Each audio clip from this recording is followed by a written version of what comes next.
ang pagpapatuloy ng ating kwento.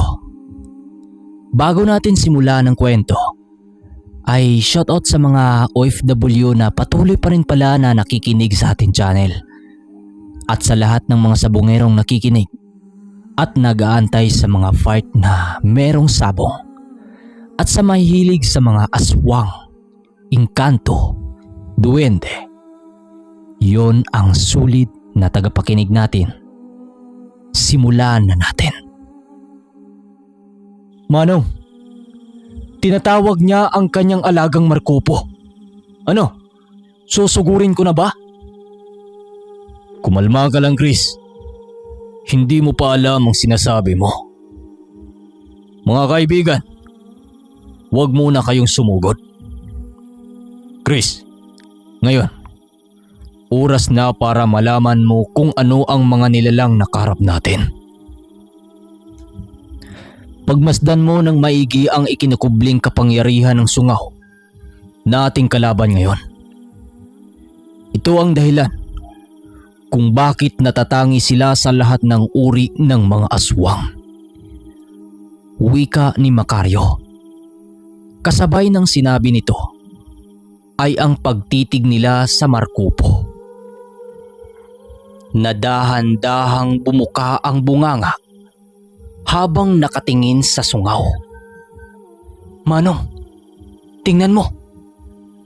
Dinukot ng hanagob ang bunganga ng ahas. Wika ni Chris.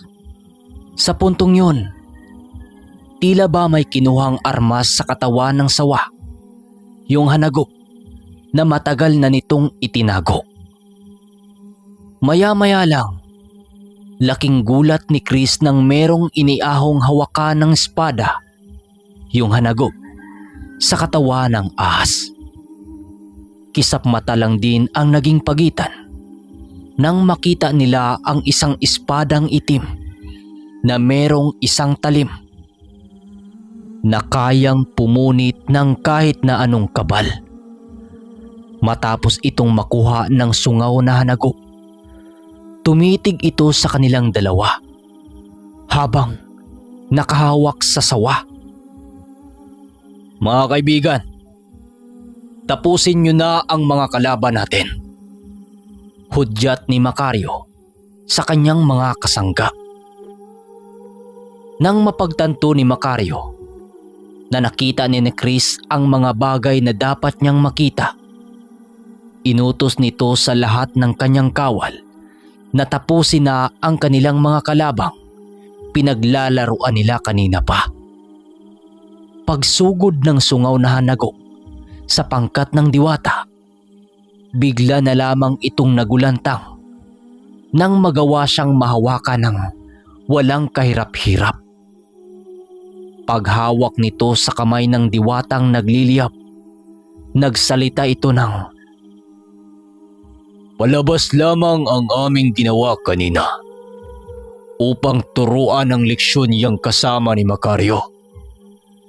Ngayong tapos na ang aming pakay sa iyo, mamatay ka na," sabi ng diwata. Matapos nitong sabihin ang mga bagay na yon, agad nitong sinapak ng napakalakas yung sungaw, dahilan para agad itong mamatay. Sa pagkamatay ng nilalang, agad nitong iniabot ang katawan ng kalaban doon sa kanyang berdugo.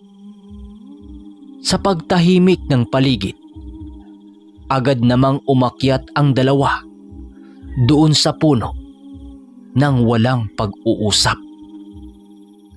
Chris, kaibigan, kaya kita dinala sa lugar na ito upang makuha mo pa ang isa pang mutya ng durian. Itong punong ating kinatatayuan, ang isa pang pinaglalagakan ng mutyang tangan mo. Huwag kang mag-alala, wala nang panganib sa lugar na ito dahil nagawa na itong malinis ng mga kaibigan ko. Paliwanag ni Macario. Kasabay ng pagsasalita nito, ay ang pagturo niya sa isang malambot na parte ng puno kung saan nakabaon ang bato ng durian. Nang makita ito ni Chris, mismong maharlikang diwata ang kumuha sa mutya para iabot sa kanya. Nagsisiluhuran ang lahat ng kawal nito habang dahan-dahang kinukuha ng maharlikang diwata yung mutya. Ginoong Chris, kunin mo ang armas na hinahanap ng iyong puso. Pag-usayan mo ang paggamit sa kanya upang magawa mong mailigtas ang lahat ng iyong minamahal. Matapos nitong makapagsalita, mabilis itong naglaho sa kanyang harapan habang hawak-hawak niya ang isang bato ng durian. Halos hindi siya makapaniwala sa mga kaganapan. Pilit man niyang binabulaanan ang kanyang mga nakita. Ngunit pilit naman itong pinatutunayan ng kanyang isipan. Maya-maya pa, pilit naman siyang nagtala sa kanyang ginawa. Nang maramdaman niya ang paghawak ni Macario sa kanyang balikat, nagulat siya. Kinuha nito ang batong nagliliwanag at hiniling na ipalabas ang isa pang batong kanyang tangan.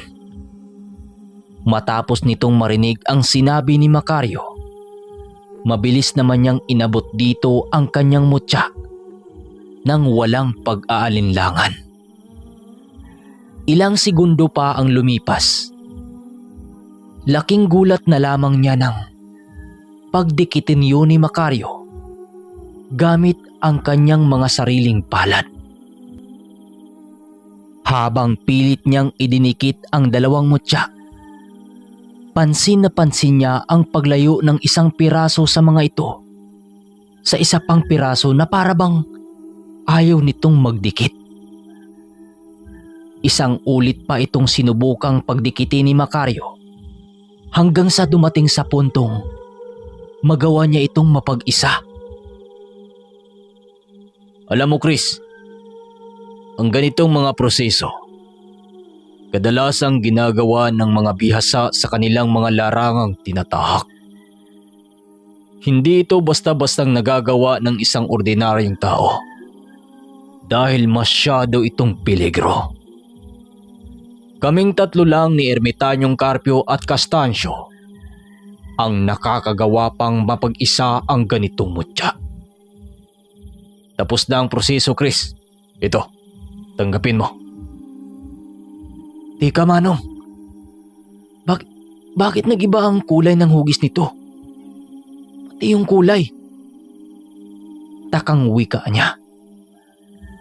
Ayon sa kanya, malintulad ito sa dalawang batong pinagdikit ng buhangin.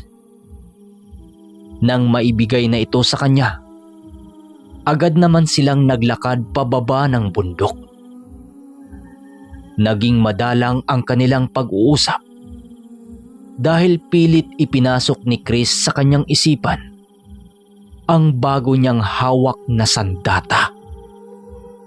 Habang binabagtas nila noon ang daan, gulat na gulat siya dahil hindi na siya nakakaramdam ng pagod sa paglalakad.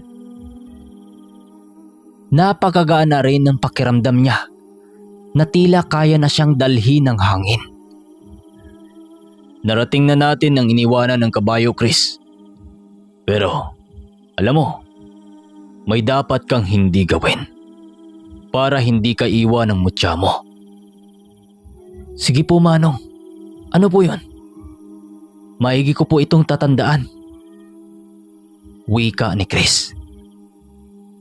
Pagdating nila sa kanilang bahay, agad naman silang pumasok ng dahan-dahan.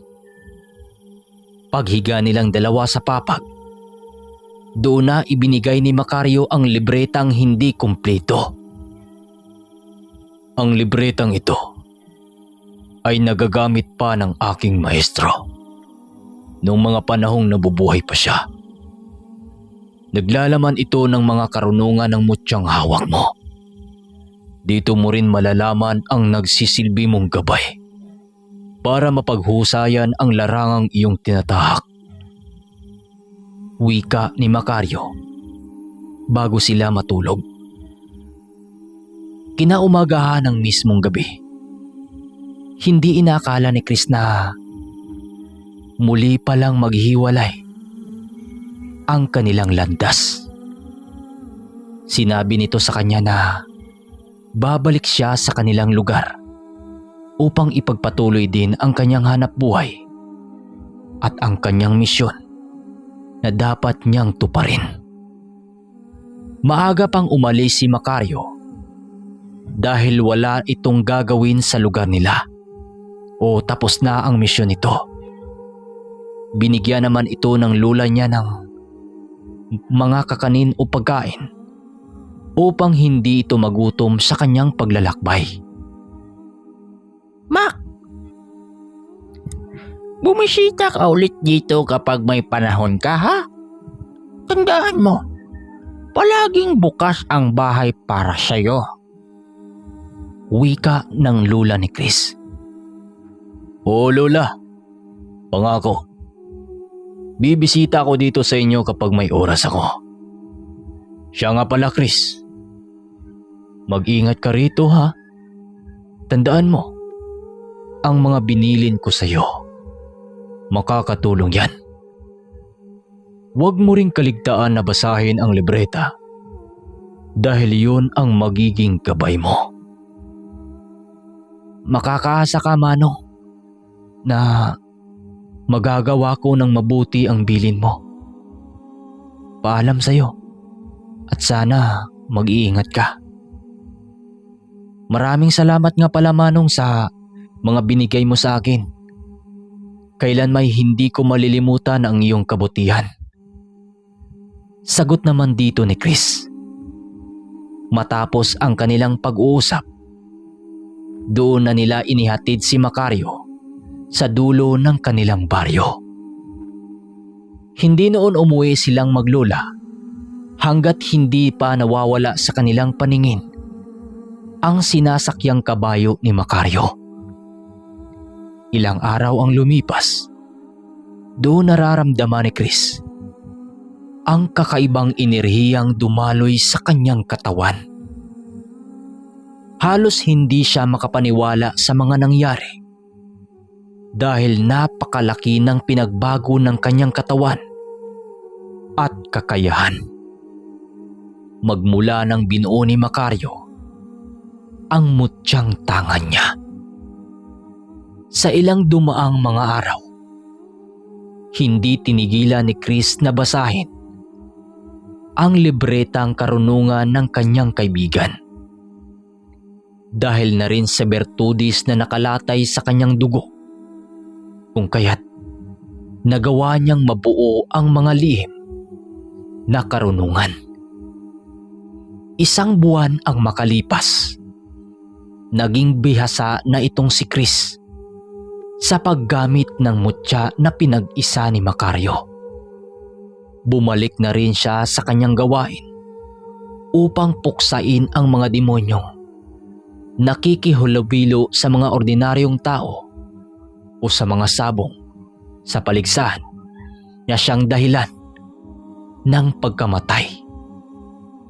Hindi muna pinakalat ni Chris ang pagiging isa niyang bunggaitan upang kahit papano ay hindi siya matunugan ng matataas na kalaban.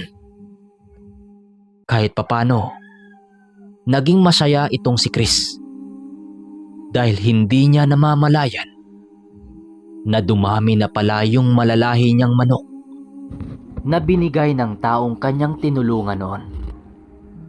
So mga kaermitanyo, paabang sa susunod na part 33. Maraming salamat sa paging subaybay nyo sa ating channel at sana wala pa ring mag-skip ng ad sa susunod na video.